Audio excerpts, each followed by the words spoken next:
Olá, minha querida amiga, meu querido amigo. Começamos mais um dia e bom é poder começar esse dia da melhor maneira possível, compreendendo qual é a vontade de Deus para nós, revelada aqui na palavra, sendo guiados aqui pela lição da Escola Sabatina. Obrigado porque você está aí comigo. Obrigado porque você faz valer todo esse esforço quando você pega essa mensagem de fé e esperança pregada aqui e a leva adiante, compartilhando esse vídeo com seus amigos. Continue fazendo assim, porque assim nós iremos alcançar mais pessoas. Se você ainda não é inscrito ou inscrita, se junte à nossa grande família. Assim você também vai nos abençoar, tá bom? Um canal com bastante inscritos, um canal relevante. Se você gostou do nosso conteúdo, não se esqueça de deixar o seu gostei, porque isso também fortalece o nosso canal. Ou se eu não gostei, também serve como feedback para nós. O preço do orgulho. Deixa eu dizer uma coisa para você, não há dúvida em relação aos grandes temas que permeiam toda a Bíblia. O tema do mal, do bem, do mal, de Deus e do diabo, e aí eles são, sempre eles são colocados de maneira simbólica. Por exemplo, Jerusalém, Monte Sião, símbolo de Deus, da justiça, da salvação. Babilônia, símbolo do mal, da perseguição, da oposição contra o reino de Deus. Por exemplo, Abraão foi convidado por Deus para deixar Ur dos Caldeus, que é a região de Babilônia, e ir para Canaã, onde está Jerusalém.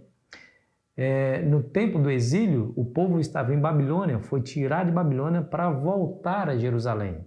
Em Apocalipse 18, nós vemos uma mensagem clara de Deus dizendo: sai dela, povo meu, sai de Babilônia, povo meu, para que eles pudessem estar entrando na nova Jerusalém. Então você percebe essas duas posições antagônicas, Babilônia e Jerusalém. Babilônia representando os poderes opositores aos poderes de Deus.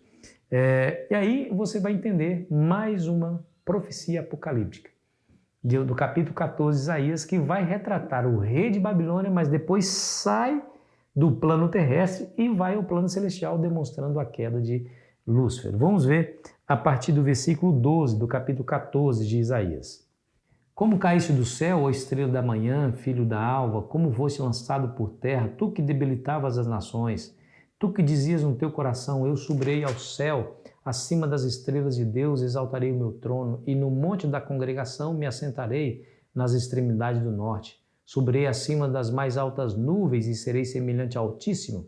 Contudo, serás precipitado para o reino dos mortos, no mais profundo dos abismos.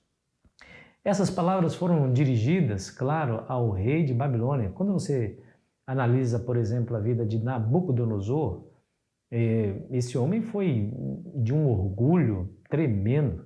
Diz a Bíblia que Deus deu a ele uma revelação especial, demonstrando que os reinos, a partir do reino dele, haveriam de surgir na terra. Então, Babilônia seria substituído por um outro reino, que seria os Medos e os Persas. Depois, os Medos e os Persas dariam lugar a um outro reino, que seria a Grécia. A Grécia sairia do cenário histórico e entraria dominando o mundo a Roma, e depois Roma seria dividido.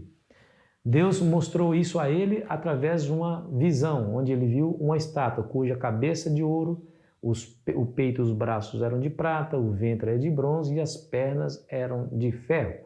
Ele disse claramente para Nabucodonosor: tu, Nabucodonosor, és a cabeça de ouro, o seu reino representa a cabeça, mas depois será substituído por outro reino representado pelo peito de prata, que representava os medos e os persas. Porém, orgulhoso como era, ele disse: não aceito isso aí não.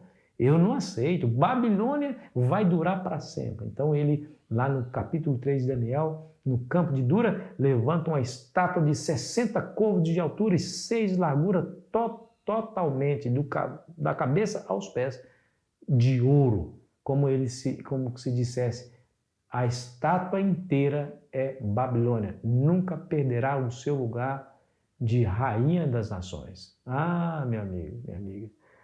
Ele foi orgulhoso, mas Deus disse assim: você vai cair do céu, ó estrela da manhã. Mas claro que a profecia de Isaías sai do campo terrestre e vai apontar para a rebelião de Lúcifer. Veja como que isso é uma realidade, né? Como que de fato Lúcifer foi derrotado. Ele sentia no coração: eu serei semelhante ao Altíssimo, eu vou sentar no trono universal, ou seja, vou ser adorado por todos, vou comandar o universo. O único que se assenta em trono é Deus. Deus só tem um trono no universo, o trono de Deus, e no entanto, diz a Bíblia que ele queria exaltar o seu trono, ou seja, tomar aquilo que a Deus pertencia. E aí o rei de Babilônia se torna símbolo do próprio Lúcifer, que desafiou o amor e a bondade de Deus, desafiou. Porque o que Deus ia fazer diante daquela situação de rebelião? De uma criatura tentando tomar o seu governo, espalhando para todo o céu, para toda a hóstia angelical, coisas mentirosas acerca do caráter de Deus. Acusou a Deus do que ele era, né? Acusou a Deus do que ele era: tirano, injusto, mentiroso. E como que Deus ia agir diante daquela situação? Isso desafiou tremendamente a bondade, o amor de Deus, e ele foi surpreendido com a atitude de Deus. Claro que Deus é justiça. Deus é misericórdia? Misericórdia? Exerceu misericórdia sobre ele? Exerceu, porque Deus poderia tê-lo destruído no momento que se rebelou, mas Deus não o fez. E se Deus tivesse feito isso, ele não seria menos amor, menos justiça, mas talvez menos misericórdia. Porém, ele usou de misericórdia para com esse ser. Mas só que ele foi justo. Ele foi justo a ponto de não permitir que aquela situação se perpetuasse e haveria de agir prontamente para eliminar aquela rebelião. Nós veremos isso no dia de amanhã. Meu amigo, como que é fácil, né? Como que é fácil nos orgulharmos por posição que nós não temos, né? Orgulharmos por posição que temos, mas desejarmos algo que nós não temos, mas que achamos por alguma razão que merecíamos, né? Como é fácil isso. Essa característica de Lúcifer, do diabo, foi implantada dentro do coração do ser humano, né? O ser humano vive nessa loucura, nesse frenesi sempre de querer ser mais do que é. E para isso usam de mentiras, de trapaças, passar por cima dos outros para alcançar posições mais elevadas. Eu já vi pessoas maltratando seres humanos, os seus amigos, os seus familiares, para obter aquilo que ele não tem, passando pela desonestidade, mas que no final da sua vida foi tristeza, abandono, acabando sozinho. Eu já vi isso, porque esse é o fim. A melhor coisa que eu e você podemos fazer, meu amigo, é nos alegrarmos com aquilo que Deus nos deu, com a família que Deus nos deu.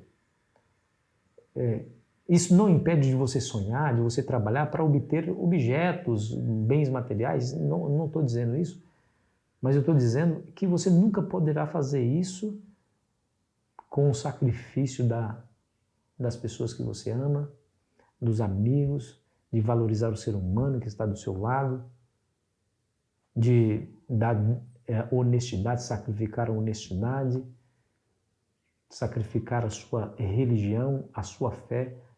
Se você jogar tudo isso fora, aprenderá de maneira muito amarga que não valeu ou valerá a pena o sacrifício. Você viu que situação?